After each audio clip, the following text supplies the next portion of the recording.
Hi, everyone. Welcome to a new episode of Art of the Game over here at Hi. Cabbit Crossing.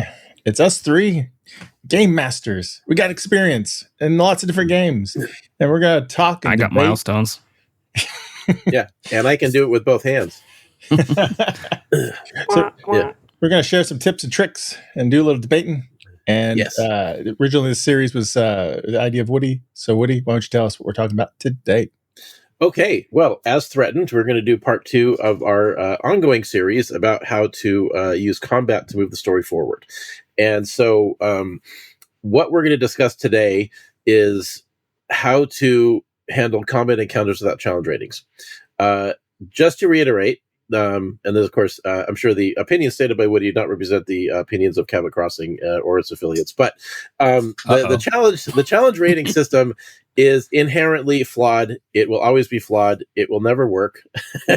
And the basic reason why it never works is because of the action economy concept, where the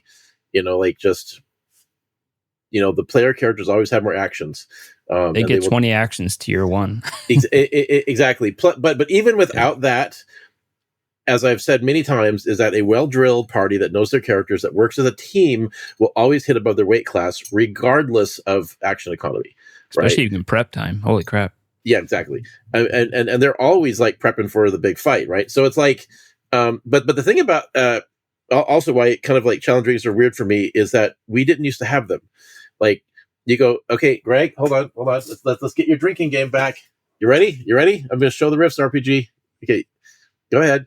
There you go. There, get it out of your system. Okay.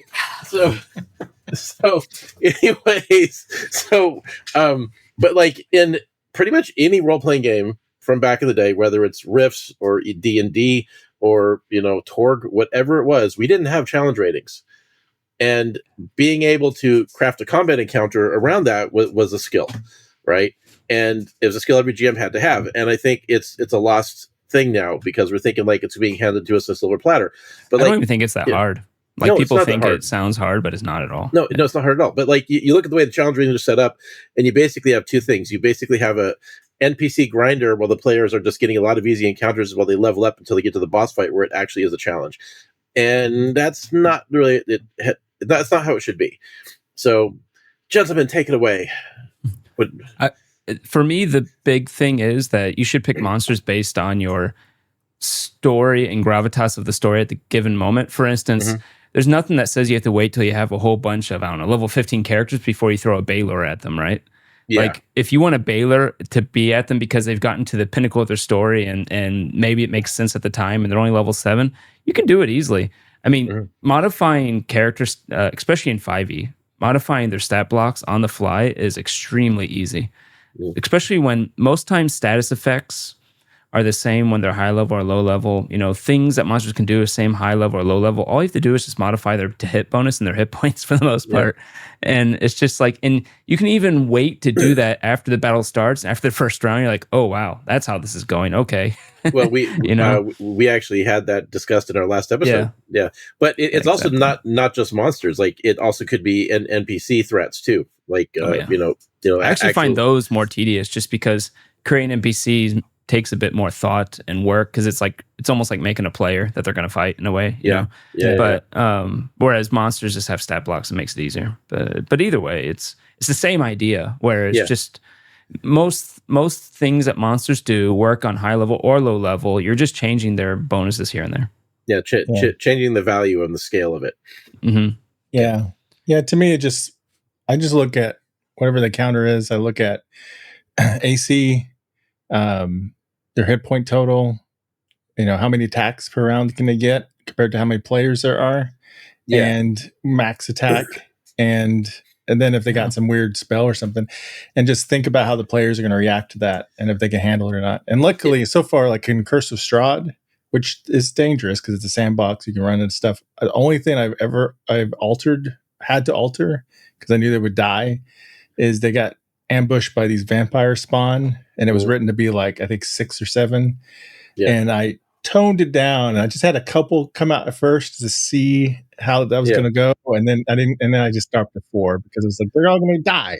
They're like level 3 or something, and they have no magic weapons. Well, when when you're calculating the AC formula, right? Like you were just talking about, like you kind of want it to be where, because there's going to be a little bit of a swing, right? And you want to kind of want the idea that they're probably going to hit about 2/3 of the time. You want it should be achievable, but a little risky. Or you want them to hit all the time, but they've got like a bunch of resistances or hit points to be able to soak some damage.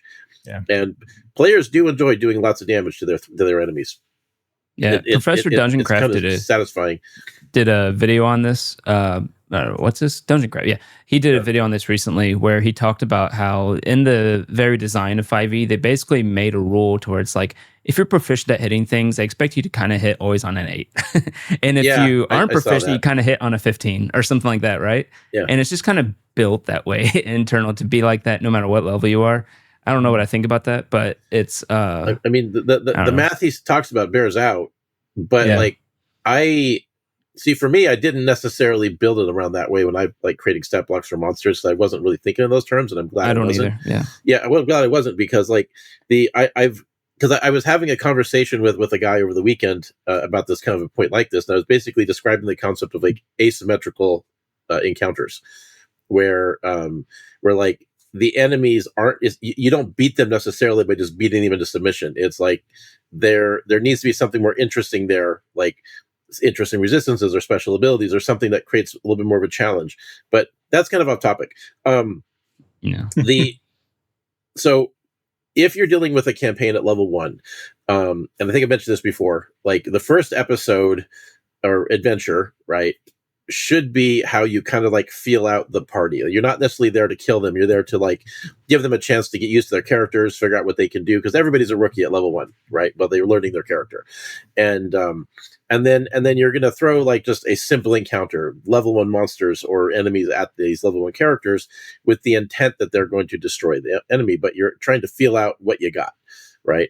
And the threats should be customized to match what kind of characters are. Like if you got a party full of wizards, God forbid, the encounters can be very different than if you got a fighter and a ranger and a rogue, right?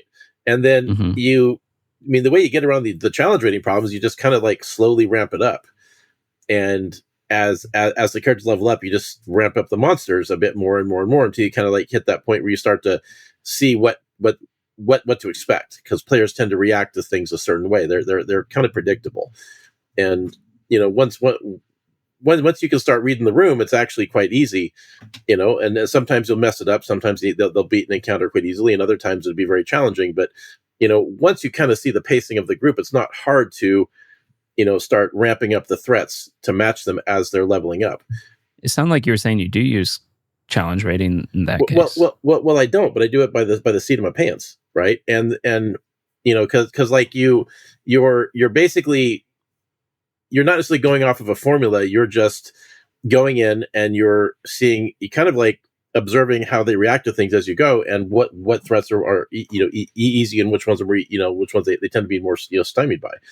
And it's kind of like a process of just, rather than worrying about a formula that isn't really designed, quite frankly, like it's not well designed, you actually respond your threats to actually what the players are actually doing, and the kinds of characters are playing.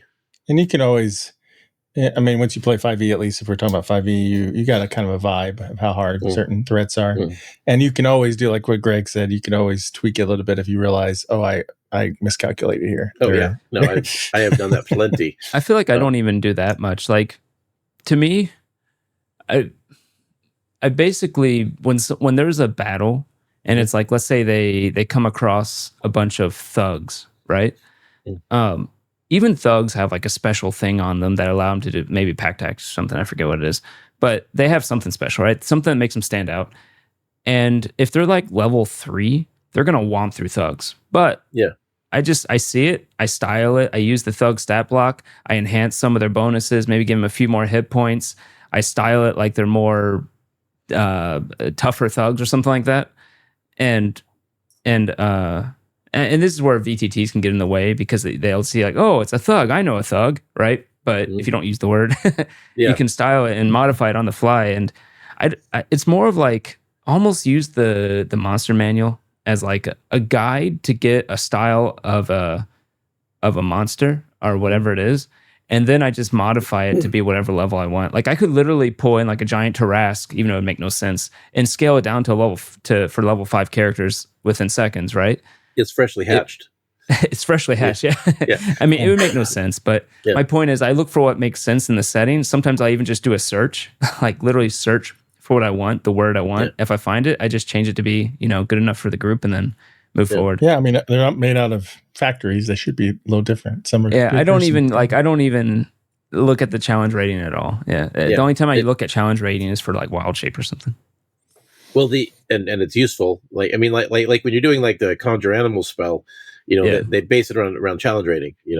But and it is useful to have something like that. Yeah, I mean, it's useful in that context. But like, what I've also noticed it was like, say, level 1, they should probably be going up against, individual level 1 enemies, or maybe level 2 or 3 if they're, like beating up on a larger threat, right? Mm-hmm. But like as the players, the reality is as the players level up, the level of enemy they can take on gets higher and higher. Yeah. And it's not keeping pace with them. It's actually increasing exponentially. And so, like, if you have like a whole collection of enemies they're fighting, like a larger battle, you're going to discover that they can take on like a massive number of enemies should all be lower level than them, because they're just average, mooks. Yeah. But like, if they're taking on something, at or close to their level, probably you need to throw in 1 or 2 more. Right. Or they, they're going off against like a boss fight or, so like 1 or 2 really powerful threats, if your party's, level 6, I wouldn't even consider below level 10 on something like that. Yeah. Yeah. And there are games with no challenge rating, like basic role playing. I think you should take a shot for this too. Yeah. And something else too is like you can also just throw an enemy out there, just kind of like try something out and see how they do. And I've done that many times and had the players actually did really well. And just because there's an ability on that list on the characters, like stat block doesn't mean you have to use them all. Like if you're just having this monster go and you realize that one of these abilities is too much, but you're having a fun fight, just don't use that ability. In one fight, I kind of did this as an experiment during my Cyber Symbiosis playtest, but like the party was dealing with a demon that had possessed some person, right? So it was basically a demonic possession situation. But this is like a boss fight demon. This is like the kind of thing that I would have expected to be a real threat for the whole party. And there were only 3 of them there, and none of them were fighters. There was like a martial artist. My wife was playing a shaman character, which is similar to a warlock, and then Jeff was playing the non-combat character, the skill monkey, who's no slouch, but he just doesn't have combat skills. And these 3 were basically taking on this demon by themselves. And the way they ended up winning was with the control water spell, and just slamming it with water repeatedly. And that's an OP spell. Yeah, well, they were in a microbrew, so my wife was using it to control beer. So she became the beer bender. But nice. It is. Teamwork and creativity can go a long way. Yeah, absolutely. Yeah, like I think like my martialist guy was a cyborg, so he took one of the beer vats and just knocked it over on the guy, and then that was their initial maneuver to kind of get him off balance, and then my wife just cooked the beer, just slamming it into him repeatedly over and over and over again. and then it was just, continually like that. And then eventually just wore him down. And it was actually kind of like weirdly frustrating, but also satisfying to watch, because like somehow just the roles were not going my way as a game master, but I also was really appreciating the creativity of it. And that's really like the main X factor too, because like, in dealing with these, like, kind of getting the of the asymmetrical combat discussion we were just having a moment ago, like there's a lot of players that are going to default to like, okay, well, we got to have enough attack bonus to beat their AC. We're just going to beat on them. And that's, kind of like all the combat is sometimes these people, but like you should be encouraging creative solutions. And the more of those they come up with, actually the tougher the enemies you can throw at them. I will say one thing is kind of related to the challenge rating thing is, you don't have to make every battle be like barely get by on the skin of their feet. No. Whatever that term is called. Skin of their teeth, Greg. Yeah. But right, because if it's not like a semi-boss or something like that, and they romp through it, that's okay, right? Like you don't have to make it. You don't have to always increase their stats to make it always close or anything like that. Yeah, Just that reminds me. I was listening to a Sly Flourish podcast. the And lazy DM. he talked about lightning rods and like the idea of sometimes your monsters. You can occasionally build them instead of trying to make them as hard as possible. Occasionally, have a fight in there where it's perfect for that a certain character class to beat it, and because they have a lot of fun doing that, so it's okay to do that sometimes. Well, it's what they're trying to do. Like they want to be the badass wizard or the badass warrior. It's what they've created, and like really the only failure you can have is to not create situations where these players can be awesome with what they're trying to be. And another thing, which is kind of like one of the things I had talked with this guy I was seeing at the show a couple weeks ago was which kind of partially precipitated wanting to address these topics, is that like if the players are invested enough in the story, how tough the fight is actually becomes irrelevant, because like as I mentioned last time, I don't believe that there ever should be a combat encounter that doesn't move the story forward. Like I'm not really a fan of random encounters. Like any fight that occurs should be essential to the storyline, and it's not hard to do that. And if the players are invested in the story, and it's moving them closer to their objective, it's moving the story forward, it's kind of like developing critical plot points and advancing them somehow, then it doesn't actually matter how difficult the threat is. And that because they're getting into the narrative value of it and the social value of it as opposed to the combat value. So I agree with that in general as IGM, but I do say now that we play Shadow Dark, I would say I have seen some value in the fun of. But Shadow Dark's a different game. I mean, different Shadow kind of game is just basically a board game in RPG form. It's not narrative based. Well, I'm of course talking from the viewpoint of a storyline game master, right? Yeah. Where I'm not necessarily like that referee or the only the dungeon crawl guy. Like I mean there has to be some. There's 8 types. Maybe we debated in a previous episode. Oh really? Oh, okay. Well, that's funny because I was on the understanding there were 2 extremes. And that's what we ended up with. Let's go back and watch that. But yeah, I'm doing the Dungeons of Drakenheim or the Drakenheim campaign right now, and it does get so tedious. All the random encounters and stuff. Yeah. It's kind of monotonous.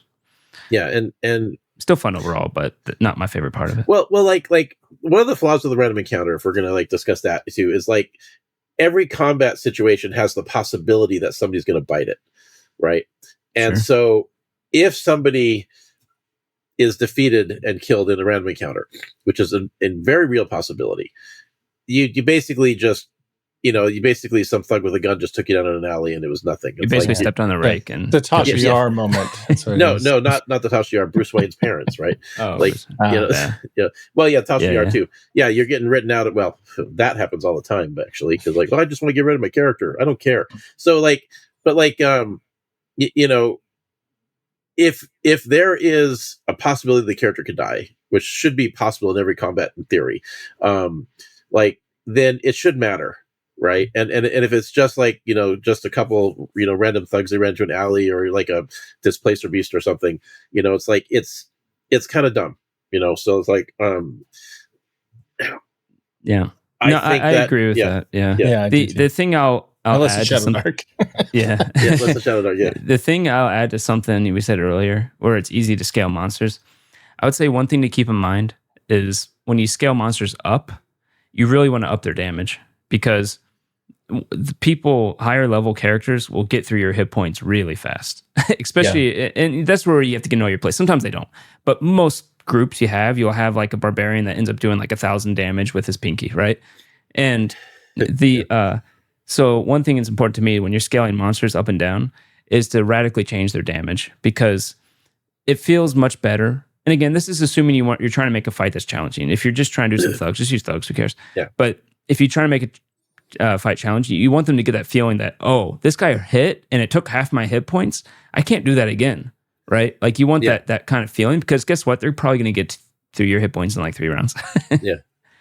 Yeah. I had a fight. This reminds me, Chris Strawn. I've been doing it forever. Yeah. Of one group. His favorite currently. And they went up against an angel type being, and they're like level 6 and level 5. And so they were freaking out, like, we're gonna die. And I mean, literally, like, a couple of them were like, well, I think after this character dies, I'm going to play this character because they're just so sure they're all going to die. Yeah. And it dealt out some really heavy damage at first. But I was just like, no, don't, just, come on, just work together. Come on, work together as a team, figure out if you can just do remember this. You have healing word and dying doesn't matter. Yeah. And and they worked together as a team, and one of them was down to 0 and another one was almost down, but they won, and that was very rewarding for them. And I didn't have to fudge anything either, so they survived it. So well, there's another thing too, I think, when you're handling a combat encounter as well, that I think it's something that's overlooked by a lot of game masters too, is that, like, defeated and dead aren't the same thing. Yeah. And so, like, in real life, if somebody's losing, they're going to try to retreat if they can. Like an animal will only fight to the death if it's sick, wounded, or protecting something. Like if it can't escape, or it will not escape, otherwise right? Or it's gone mad, from something. And so like the honey badger got rabies, or it's on cocaine. Who knows? Yeah. Or it's a honey badger in Far Cry. So, but like, monsters should be the same way in a D&D game too, right? Now, granted, the players are likely to pursue, and they're not going to let it escape, which is totally fine. But like, you might actually be losing that monster, but it's in its estimation, you're too much trouble, right? And it doesn't necessarily know that it's almost beat you. It's like, oh my God, this is not like an easy meal, right? And an angel that is fighting against all these heroes, or these warriors that are rallying and taking it down, it doesn't want to die, and it might be better served to retreat because they fought it off. And that's just as, that is potentially just as rewarding to the players as letting it die. From the GM's perspective. In fact, it's better from a GM's perspective because now you have an enemy that may want to come back, or they've got, or it's a potential NPC they can encounter again later because maybe the circumstances are different when they meet it again. That could be a video on its own. Is how to make repeatable bad guys. Because also another thing to keep in mind is running away can be challenging actually in 5e for sure. And you have to have a good exit plan for that. Yeah, it can be tough in any role-playing game, particularly in a sci-fi game like the Rifts RPG, right? Like if you got anybody with a jetpack or a power, or a power suit, like that's one of the problems is like, you're dealing with something with high tech. Sometimes the players can really effing pursue. Like, how does the bad guy get away? You got to keep it in mind. Yeah, that's why I think in Shadowdark they were smart to add in morale checks for monsters when they get under a half. To see if they stick around or not. And then also there's no attack of opportunity. So you can run. So without certain death. That's a little off topic. But I think attack of opportunity is fine. But the, of course you have kind of mechanically have a problem because the breakaway action, disengage, and then, you can't dash, right? In the same round you do it. But I mean, he's got a legendary action. He can escape. But you don't want to make it too cheesy, but but I mean, like that is an important factor. Like the a monster or a threat isn't necessarily going to want to fight to the death. Like if they get it over their head, like, oh shit, I'm going down, and they can't get away, fine. But it also kind of gets into the other story, like one of the things we had talked way earlier in the series is like, if you have defeated a bad guy, or the GM allows the bad guy to get defeated, all he's really done is made the characters more powerful because they're now getting more stuff, right? And so, that is something that you can kind of like get around and defeat that problem by having the enemies, maybe actually try to get away if they're losing. Yeah, or make all their stuff cursed. Well, you can only get away with that so many times, Marks, before the players are wise to your shit. Or they'll just never steal anybody's stuff they kill.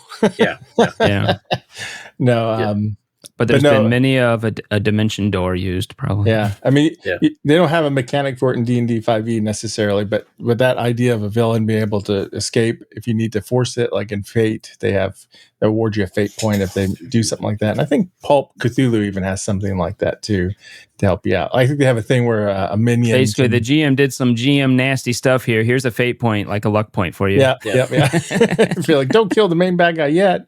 So. Well, in one of the Orville games I was running with the little side game with the guys who were jealous they didn't to be on the live stream.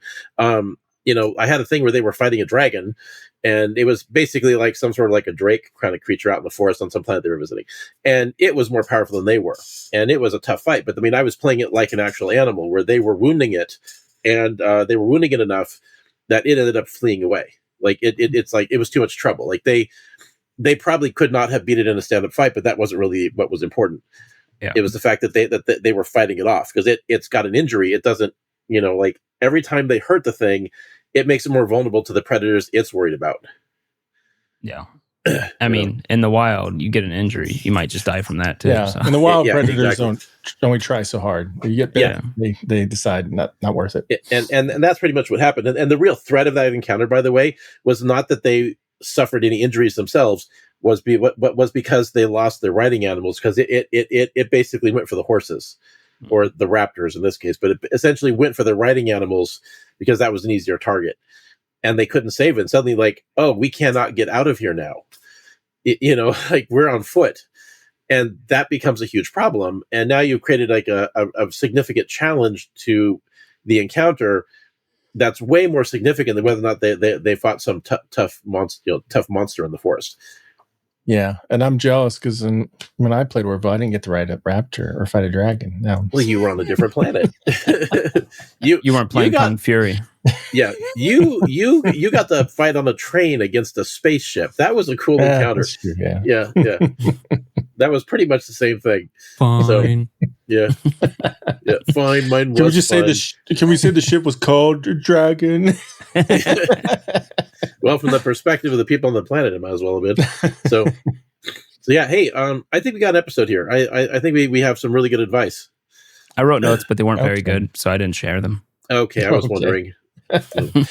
All right, great. Well, I hope some of that helped everyone. And please, you got some tips you want to share or some stories to share, go ahead in the comments and let us know. Let's make it a conversation. Don't forget to like, subscribe if you want to keep up to date with us. And thanks again for watching. So until next time, keep DMing. When the dice roll high, we touch the sky.